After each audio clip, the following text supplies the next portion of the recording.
Këtë të diel, besimtarët orthodoks kujtojnë ditën e gjykimit që Perëndia do t'u bëjë të gjithë njerëzve, të gjithë brezave në fund të kohëve.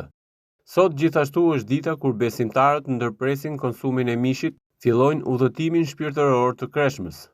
Për këtë arsye, quhet e diela e të lidhurit të mishit. Gjykimi i gjinisë njerëzore është një akt dashurie dhe drejtësie i Perëndisë. Të gjithë besimtarët ftohen të fillojnë periudhën e Kreshmës së Madhe, duke u drejtësuar dhe duke u përgatitur shpirtërisht për kremtimin e Pashkës së Madhe. Besimtarët e mbështesin këtë përpjekje shpirtërore në drejtësinë, dashurinë dhe hirin e Perëndisë.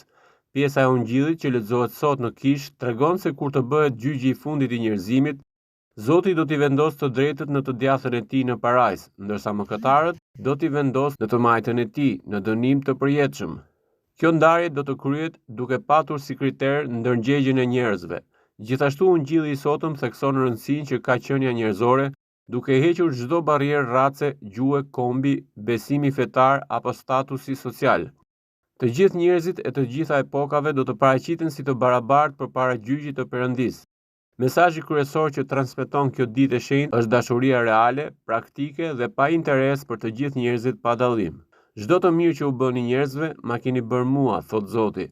Kjo e diel tregon se drejtësia nuk është kryerja e disa veprimeve të quajtura të drejta, duke zbatuar disa ligje, por duke dëgjuar dhe zbatuar porositë e Perëndisë, duke besuar në dashurinë e tij dhe mbi të gjitha duke jetuar me shembullin dhe shenjtërinë e tij, pra duke jetuar në marrëdhënie dashurie me Perëndin dhe njëri tjetrin.